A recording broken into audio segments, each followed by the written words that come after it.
বিধানসভায় বিজেপি যখন এই বিক্ষোভ দেখাচ্ছিল তখন সেখানে তৃণমূল বিধায়কের গাড়ি ঢুকে পড়ে বলে অভিযোগ। বিজেপির অভিযোগকে ঘিরে বিধানসভায় তুমুল বিতর্ক। বিজেপি বিধায়ক শিখা চট্টোপাধ্যায়ের অভিযোগ, জয়নগরের তৃণমূল বিধায়কের গাড়ি তাঁদের বিক্ষোভের সময় ঢুকে পড়ে। এটা পরিকল্পনা করেই করা হয়েছে অভিযোগ করছে বিজেপি। যদিও ধাক্কা মারার অভিযোগ ভিত্তিহীন, পাল্টা বললেন জয়নগরের তৃণমূল বিধায়ক। ঘটনার সময়কার সিসিটিভি ফুটেজ খতিয়ে দেখার আশ্বাস দিয়েছেন স্পিকার। এখন গাড়ি এখানে আন্দোলনটা চলছে, এমন ভাবে গাড়ি ঢুকিয়ে দিলেন মানে সমস্ত উল্টে পড়ে গেল, ধাক্কা লেগে গেল। সেদিন একজন সাংবাদিকের পা ভেঙে দিয়েছেন ওনারা গাড়ি ঢুকিয়ে। আমরা এখানে একটা আন্দোলন করছি, ওনারা একটা হর্ন দিতে হবে, একটা হর্ন দেওয়া উচিত। উনি হর্ন না দিয়ে গাড়ি সমানে ঢুকিয়ে দিচ্ছেন, সমস্ত ফেলে দিয়ে আমাদের ধাক্কা দিয়ে ওনারা গাড়ি ঢুকিয়ে দিলেন। গতদিন আমরা দেখলাম ঠিক একই রকম ভাবে একজন সাংবাদিকের পা ভেঙে দেওয়া হলো, আমরা জল দিয়ে তাকে উদ্ধার করি, কিন্তু গাড়ি যে দাঁড়িয়ে চলে গেল ভেতরে, তার কোনো মানবিকতা নেই। তাহলে ওরা তো বলতে পারতো যে এখন গাড়ি ঢোকানো যাবে না, এটা তো বলতে পারতো। তাহলে আমরা গাড়ি নিয়ে কি বিধানসভার ভিতরে যাব না? ওরা যদি বলে যে বিধানসভার ভিতরে যেতে পারবে না, তো আমরা যাব না। আমি তো দেখিনি গাড়ি ধাক্কা লেগেছে কিনা, বলছে তো ধাক্কা লেগেছে। ভাই আমার এটা নলেজে নেই, এটা আমি বলতে পারবো না। আপনারা কে কোথা থেকে গাড়ি ঢোকাচ্ছিল, কে ছুটে যাচ্ছিল, কে হুমড়ি কে পড়ে যাচ্ছিল, আমার জানার দরকার, এটা আমি জানি না। আমার নোটিশে যদি আসে তখন আমি ব্যবস্থা করব। আমাদের ওখানে ক্লিপিং রয়েছে, আমাদের সিসিটিভি রয়েছে, আমি দেখবো ফুটেজ। তারপর হাওড়ার বিদ্যুৎপৃষ্ট হয়ে ছাত্রীর মৃত্যু। মৃত ছাত্রী বছর 22-এর পৌরভী দাস। বাড়ির সামনে জমা জলে পা দিতেই বিপত্তি ঘটে। হাওড়ার মালিপাঁচঘর থানার ভৈরব ঘটক লেনের ঘটনা। এলাকায় নির্মীয়মান বাড়ির বিদ্যুতের তার থেকে বিদ্যুৎপৃষ্ট হওয়ার ঘটনা ঘটেছে বলে অভিযোগ।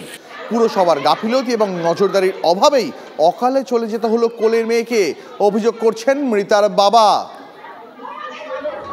কিছু করতে পারলাম না, আমার সামনে ঘটনা ঘটে গেল।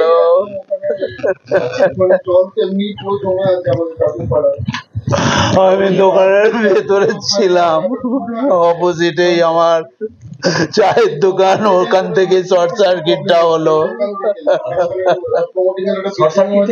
হ্যাঁ, ওই চায়ের দোকানে ওখানেই সবকিছু করে, ইলেকট্রিক্যালের সব ইন্ডাকশন সব জ্বালায়। তখনও অফ করতে, তারপরে আমি এগিয়ে যাই, মেয়েকে চ্যাংদোলা করে নিয়ে হসপিটালে যাই। আমার তখন সব শেষ হয়ে গেল। ওরা কি বুকিং করে চালায়? এখন দেখুন কি করে কি চালায়, তবে নানান রকম ওরা এই দোকান ও দোকান করছে। ঘটনার পর কেটে গেছে অনেকগুলি ঘন্টা।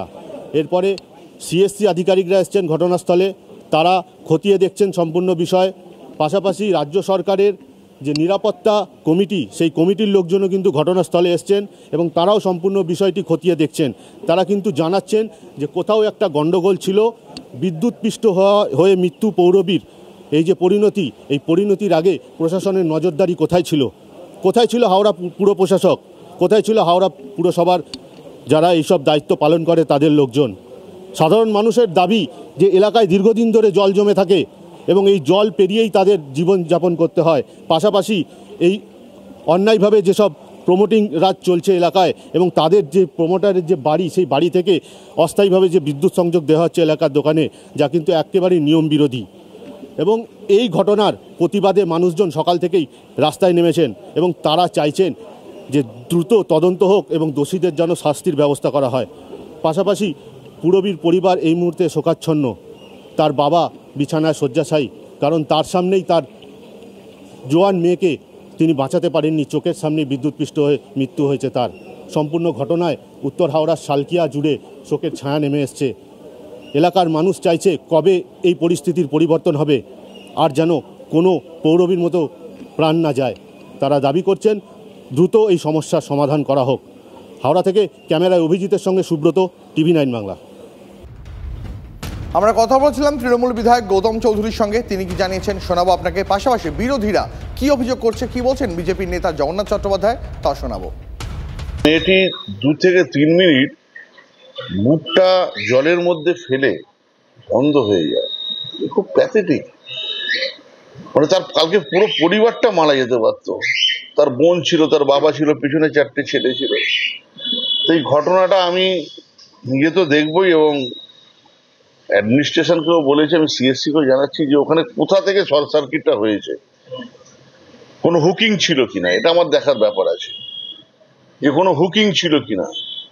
কারণ হুকিং থাকলে পরে এই কাজগুলো হয়, বা কোনো ইলেকট্রিক্যালের তার, সেই তারগুলো যদি ইনকমপ্লিট থাকে, তাতে যদি কারেন্ট থাকে, তাতে জল এমনিই নেই টানবে, কোনো অসুবিধা নেই। অত্যন্ত দুর্ভাগ্যজনক ঘটনা, অত্যন্ত মানে মর্মান্তিক ঘটনা। এবং সভ্য সমাজের আন্ডারগ্রাউন্ডের মাধ্যমে যে আপনার তার যাবে, সেটা যে কোনো আধুনিক শহরে তৈরি হয়, কলকাতা বা হাওড়ায় তৈরি হয়নি। হাওড়াতে আপনি যদি কখনো যান, দেখবেন যে আপনি তারের শহরে যাচ্ছেন না হাওড়া দিয়ে যাচ্ছেন, মানে কোনো সভ্য শহর দিয়ে যাচ্ছেন, মাথার উপর তার, পাশে তার, ডান দিকে তার। তো খুবই দুঃখজনক ঘটনা যে পরিবারটি তার সন্তান খল, একবার ভেবে দেখুন তো তার কি অপরাধ ছিল। বৃষ্টিতে বাধ্যবাধকতার কারণে হয়তো তাকে বেরোতে হয়েছিল, সে কখনো ভেবেছে সেখানে রাস্তার উপরে রাস্তায় থাকবে বিদ্যুৎ বাহিত তার সেখানে পড়ে থাকবে, সেই পরিস্থিতিতে কখনো ভেবে কেউ রাস্তায় বেরোয় না। তাই এর পুরো দায় রাজ্য প্রশাসনের, স্থানীয় প্রশাসনের, এবং এর গাফিলতির দায় নিয়ে আমার তো মনে হয় পুরো প্রশাসকের বিরুদ্ধে মামলা হওয়া উচিত।